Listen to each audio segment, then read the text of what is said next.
تم کو بتاؤں آج میں کیا کیا علی کا ہے۔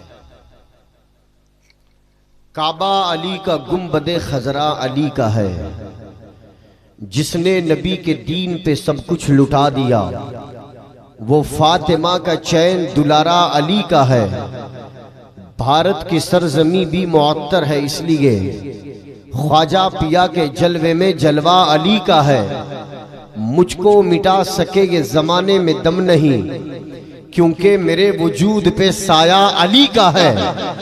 مجھ کو مٹا سکے یہ زمانے میں دم نہیں، کیونکہ میرے وجود پہ سایہ علی کا ہے۔ اور یہ شعر فقط سادات کرام کے لیے کہ منکر نکیر دیکھ کے آپس میں کہہ اٹھے، کیا پوچھیں اس کے پاس تو شجرہ علی کا ہے۔ اور شہباز اس کو رکھتا ہے جوتوں کی نوک پر، جس کے دل و دماغ میں کینہ علی کا۔ شہباز اس کو رکھتا ہے جوتوں کی نوک پر، جس کے دل و دماغ میں کینہ علی کا ہے۔ کون علی؟ کون علی؟ آئینہ خانہ اسے عکس جلی کہتے ہیں، کاشف کنز حبیب ازلی کہتے ہیں۔ علم کے شہر کا دروازہ لقب جس کا ہے، جس کی ہر سانس کو حکمت کی گلی کہتے ہیں، جس کی ہر سانس تصوف کا سبق دیتی ہے۔ لہجہ عشق میں ولیوں کا ولی کہتے ہیں، حرف حرف اس کو پڑھا تو یہ معلوم ہوا، لغت دین محمد کو علی کہتے ہیں۔ اور جس کو ڈوبا ہوا سورج بھی پلٹ کر دیکھے، ہم اسے اپنے عقیدے میں علی کہتے ہیں۔ جس کو ڈوبا ہوا سورج بھی پلٹ کر دیکھے، ہم اسے اپنے عقیدے میں علی کہتے ہیں۔ قرآن کریم کے ایک بڑی مشہور آیت کریمہ کی تلاوت کا میں نے شرف حاصل کیا۔ اللہ ارشاد فرماتا ہے، قُلْ لَا أَسْأَلُكُمْ عَلَيْهِ أَجْرًا إِلَّا الْمَوَدَّةَ فِي الْقُرْبَى۔ میرے حبیب، آپ اپنے غلاموں سے فرما دیجئے کہ میں تم سے کوئی اجرت طلب نہیں کرتا، میں تم سے کوئی سوال نہیں کرتا، سوائے یہ کہ تم میری اہل قرابت سے محبت کرو، میرے گھر والوں سے پیار کرو۔ میں تھوڑی سی آپ کی توجہ چاہوں گا، بات تھوڑی سی ہو سکتا ہے کہ مشکل ہو، لیکن حضرت موجود ہے، ان کے دم قدم کی برکتوں سے انشاءاللہ بڑی آسانی سے آپ کی سمجھ میں آئے گی۔ اللہ اپنے حبیب سے کہتا ہے، حبیب آپ کہو کہ میں تم سے کچھ مانگتا نہیں، میں تم سے کچھ مانگتا نہیں۔ کیوں میں تم سے کچھ نہیں مانگتا؟ کیوں پتا ہے کیوں؟ میرے مصطفیٰ، میں نے تمہیں مانگنے والا نہیں، دینے والا بنا کر بھیجا ہے۔ میرے مصطفیٰ، تم اپنے غلاموں کے سامنے ہاتھ پھیلانے کے لیے نہیں آئے، تمہاری بارگاہ میں جو ہاتھ پھیلائے جائیں گے تم ان کے دامن مراد کو بھرنے کے لیے آئے۔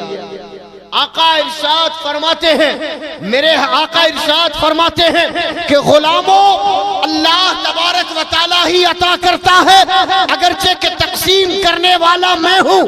پتا چلا کہ ساری کائنات دربار مصطفیٰ کی بھیکاری بن کر ان کی بارگاہ میں ہاتھ پھیلانے کے لیے بلائی گئی ہے، اور ساری کائنات کو جو کچھ عطا ہوتا ہے مصطفیٰ کریم کے دربار کی خیرات کے طور پہ عطا ہے۔ میرے حبیب، تم مانگنے کے لیے نہیں، تم تو عطا کرنے کے لیے آئے ہو۔ میرے حبیب، تم سوالی بن کر نہیں، داتا بن کر آئے ہو۔ میرے حبیب، تم بھکاری بن کر نہیں، آقا بن کر آئے ہو۔ کہا، لا اسألکم، میں تم سے کچھ نہیں مانگتا، الا المودۃ فی القربى، ہاں میرے رب کی مرضی یہ ہے کہ تم میری اہل قرابت سے محبت کرو، میرے گھر والوں سے محبت کرو۔ تھوڑا سا آپ کا وقت لوں گا۔ لوگ کہتے ہیں کہ محبت کرو، کس سے؟ علی سے، فاطمہ سے، حسن سے، حسین سے، ان کے بچوں سے محبت کرو۔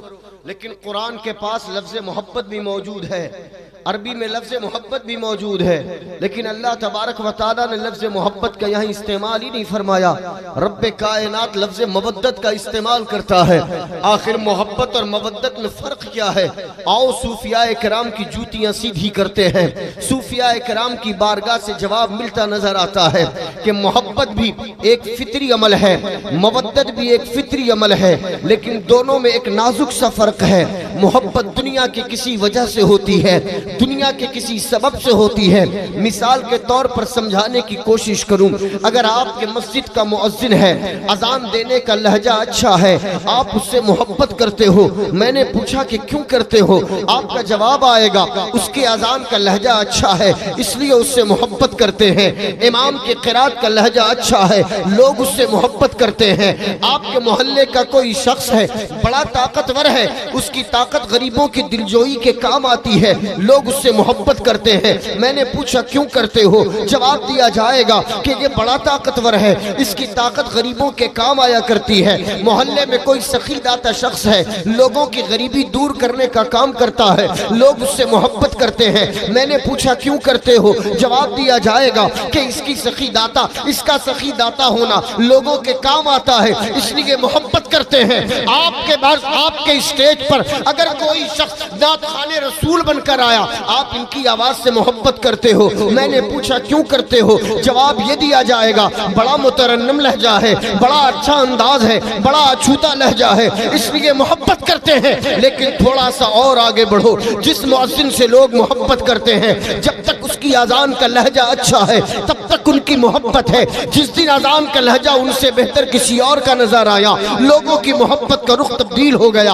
امام کی قرات کا لہجہ اچھا ہے لیکن اس سے بہتر کوئی امام نظر آیا، لوگوں کی محبت کا رخ تبدیل ہو گیا۔ ثنا خوان پیغمبر سے محبت کرتے ہیں لیکن اس سے اچھی آواز والا کوئی دوسرا ثنا خواں نظر آیا، اپنی محبت کا رخ تبدیل کر دیا۔ پتہ یہ چلا جس سبب سے محبت کرتے ہیں وہ سبب جب تک ہے تب تک محبت ہے، جب تک وہ وجہ ہے تب تک محبت ہے۔ کوئی کسی کے گورے پن سے محبت کرتا ہے، کوئی کسی کے اخلاق سے محبت کرتا ہے، کوئی کسی کی خوبصورتی سے محبت کرتا ہے۔ جب تک خوبصورتی تب تک محبت، جب تک حسن تب تک محبت، جب تک طاقت تب تک محبت، جب تک دولت تب تک محبت، جب تک انداز تب تک محبت، جب تک آواز تب تک محبت۔ رب کائنات کو یہ گوارا نہ ہوا کہ دنیا والے میرے مصطفیٰ کی آل سے کسی سبب سے محبت کریں۔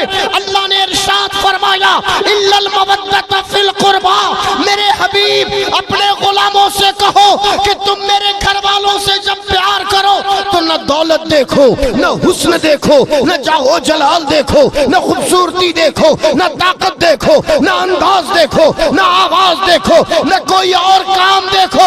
تم میرے مصطفیٰ کے گھر والوں سے جب محبت کرو تو کسی اور وجہ سے نہ کرو، جب محبت کرو تو فقط ایک وجہ ہو کہ ان کی رگوں میں مصطفیٰ کا خون دوڑتا ہے، اور جب تک خون ہے تب تک تمہارے دلوں میں محبت کا پرچم بلند ہو رہا ہے۔ آل رسول سے محبت نہ دولت کی وجہ سے، نہ عظمت کی وجہ سے، نہ طاقت کی وجہ سے، نہ قوت کی وجہ سے، نہ انداز کی وجہ سے، نہ آواز کی وجہ سے، نہ حسن کی وجہ سے، نہ لباس کی وجہ سے۔ تو اس سے نتیجہ کیا نکلا پتا ہے؟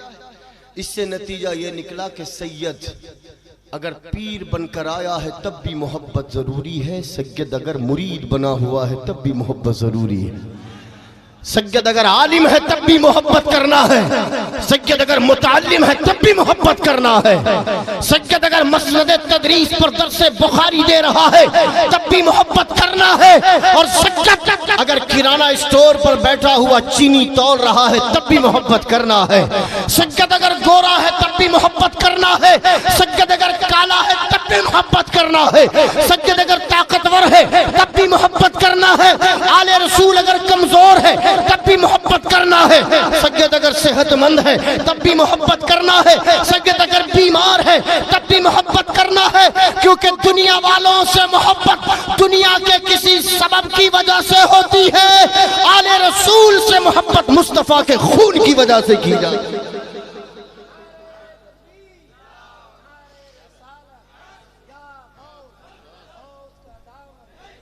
لا اسألکم علیہ اجرا الا المودۃ فی القربى، محبت اور مودت میں یہ فرق ہے۔ محبت کے لیے کوئی وجہ چاہیے، مودت کے لیے کوئی وجہ نہیں چاہیے، بس اتنا کافی ہے کہ وہ رسول کے گھر کی آل ہے، اتنا کافی ہے کہ اس کی رگوں میں مصطفیٰ کا ڈی این اے پایا جاتا ہے، اتنا کافی ہے کہ آقا کریم علیہ السلام کے گھر کی خوشبو اور گھر کی کلی، اور یہی کافی ہے۔ نسبت آل مصطفیٰ، نسبت رسول ہونا یہی کافی ہے۔ اور یہ محبت جب تک سینے میں ہے، جب تک یہ محبت سینے میں ہے، سمجھنا کہ آپ کے ایمان کو کوئی خطرہ نہیں ہے۔ اور جس دن یہ محبت آل رسول کی سینے سے نکال لی گئی، پھر نمازیں پڑھ لو، روزہ رکھ لو، حج کر لو، زکوٰۃ دے لو، دنیا والوں میں صدقہ کرتے رہو، سخی داتاؤں کے فہرست میں اپنا نام اولین ناموں کی فہرست میں درج کرا لو، لیکن آل رسول کی محبت اگر نہیں ہے تو تمہارے ایمان پر خطرہ طاری ہے۔ آل رسول کی محبت ہی ایمان کے کامل ہونے کی دلیل بتائی گئی ہے۔